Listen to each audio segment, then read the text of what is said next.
আসসালামু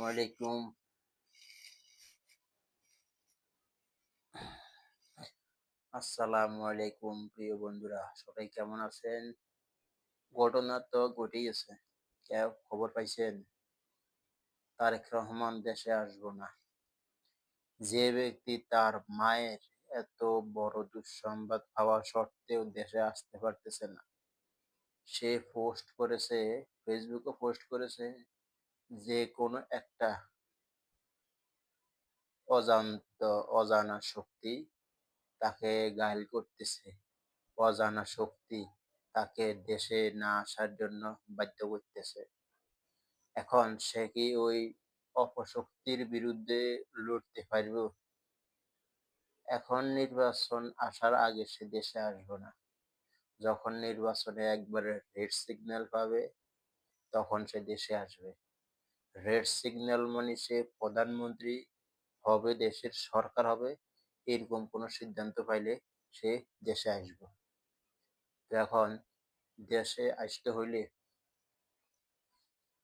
তার যুদ্ধ করতে হইব, মোকাবেলা করতে হইব, পরাশক্তির বিরুদ্ধে লড়তে হইব। এগুলা করা ছাড়া তো সঠিকভাবে কিছু করা যায় না। ঘটনা হইল, যদি সে আসে, দেশে আসতে হইলে অনেক কিছুই মোকাবেলা করতে হবে। তারপরে তো সে জয়ী হবে।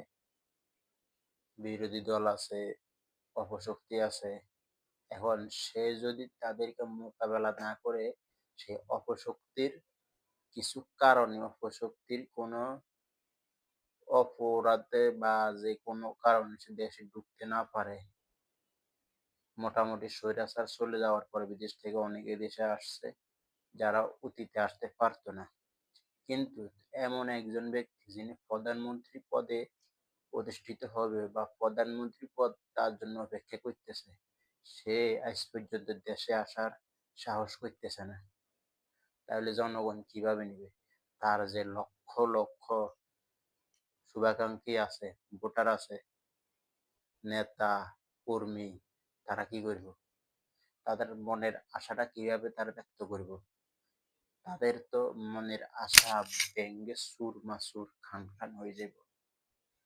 তাদের তাদের দিকে একটু লক্ষ্য করা উচিত, লক্ষ্য রাখা উচিত, কারণ তাদের মনের ভাব প্রকাশের সুবিধা থাকতে হবে। এখন দলে তো চলতেছে, অনেকেই এই নতুন দলে ঢুকছে, অনেকে পুরান আছে যারা হামলা মামলার শিকার, অনেক ত্যাগী নেতা, অনেক ত্যাগ স্বীকার করতে হয়েছে। এখন আবার অনেকে নতুন ঢুকছে, তারা পদ পাই গেছে, নমিনেশন পাইছে। যারা পদ পায় নাই, এরকম অনেকেই আছে ত্যাগী নেতা, অতীতে স্বৈরাচার আমলে নানা হামলা মামলার শিকার হয়েছে। এখন তারা সে বিএনপির আশাপ্রাপ্ত পদ পাইতেছে না। এই নিয়ে আবার দুইটা একই দলের দুই নেতার কন্দল চলতেছে, মারামারি, হামলা, গুম খুন আবার চলতেছে। তারা নিজেরাই কোবাকুবি টেরা একটা কোবায়। তাইলে তারা নিজেরাই যদি কোবাকুবি না সামলাতে পারে, তারা ক্ষমতায় আসলে আমাদের মতো সাধারণ জনগণের কি নিরাপত্তা দিব, কি সুবিধা দিব? আগে তারা নিজেরা সংশোধন হইতে হইব, নিজেরা নিজেদের দুঃখ বুঝতে হইব। জামায়াত ইসলামের একটা সুসংগঠিত দল, তাদের একটা নিয়ম আছে, যে জায়গায় একজন প্রার্থীরা সে জায়গায় প্রতিদ্বন্দ্বী কম। প্রার্থী তাদের কম বললেই চলে, প্রতিদ্বন্দ্বী কম তাদের। কিন্তু বিএনপির অধিকাংশ নেতা প্রতিদ্বন্দ্বী, একজন আরেকজন, একটি আসনে এক সিটে কয়েকজন করে প্রতিদ্বন্দ্বী তাদের আছে। সবাই আংটা লাগায় মারামারি চালাতে থাকে। এখন আগে তারেক রহমান দেশে আসতে হবে, দেশে আসার পর একটা সুশৃঙ্খল দল তৈরি হবে।